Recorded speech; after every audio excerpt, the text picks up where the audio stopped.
Hi, in this video I'll help you get to know your car a little better. At the end of this video I've put together a straightforward infographic that summarizes all the key points. Like, subscribe and comment below. It really helps. Hey everyone, and welcome. So you're a Chevrolet owner and a pretty mysterious code has just popped up on your dash. Well, you've definitely come to the right place. Today, we're going to crack the code on P16F3. All right, let's get right into it. So there it is, that glowing, kind of ominous check engine light. It's the universal symbol for, uh-oh, something's not quite right, and it's probably the reason you're here right now. I know it's annoying, maybe a little worrying, but really it's just your car's way of trying to talk to you.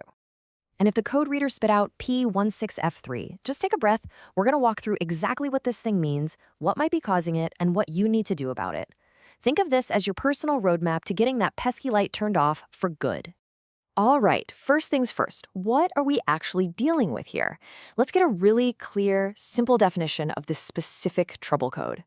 Okay, so at its core, P16F3 is all about your car's emission system. You can kind of think of this system as your vehicle's lungs.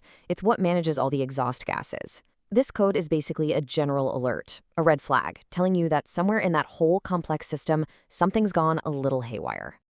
Now, a code on a scanner, that's one thing, but I'm willing to bet you're noticing some interesting changes in how your car is actually driving.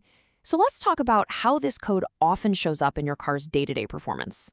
So besides that check engine light staring at you, you're probably feeling some other stuff, right? Like, is your car shaking or sputtering when you're stopped at a red light?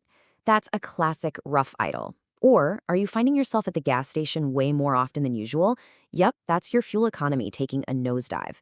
You might also notice a stronger smell from the exhaust, and you'll almost certainly have a hard time passing an emissions test.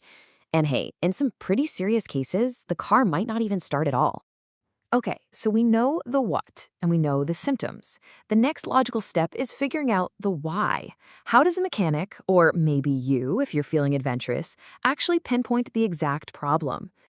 You know, the process is actually pretty logical. It all starts with plugging in a scanner. That confirms the P16F3 code and gives a mechanic a general area to look at. But that's just the starting pistol.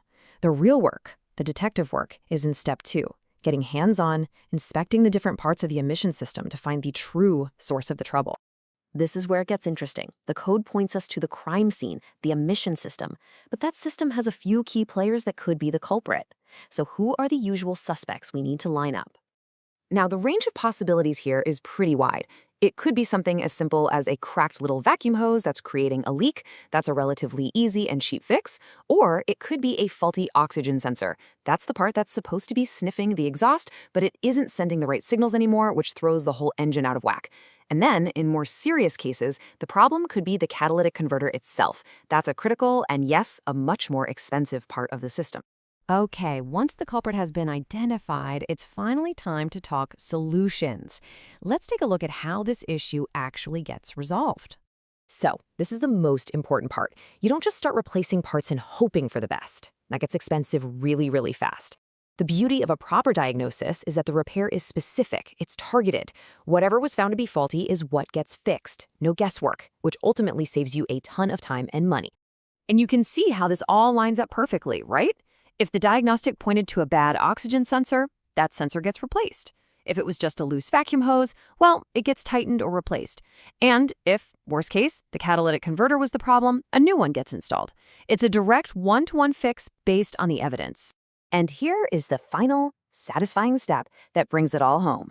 Once the physical repair is done, the mechanic clears that P16F3 code from the car's computer. This reset basically tells the car's brain, hey, we're all good now, which turns off that check engine light and lets everything get back to normal. We've covered the what, the why, and the how. But let's wrap this up with probably the single most important piece of advice you'll hear when you see this code. I really want you to let that sink in for a second. This is not just about passing an emissions test or that annoying light. Think of it like a domino effect. An untreated emissions problem like a bad sensor can eventually cause major damage to your catalytic converter. And trust me, that is a much, much more expensive fix.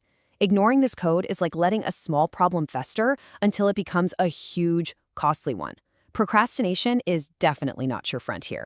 So the next time you see that light, remember what we talked about today. It's not just an inconvenience. It's a critical message. It's a small problem asking you, begging you to fix it before it becomes a big one. So the real question is, what is your car trying to tell you? Thanks for tuning in.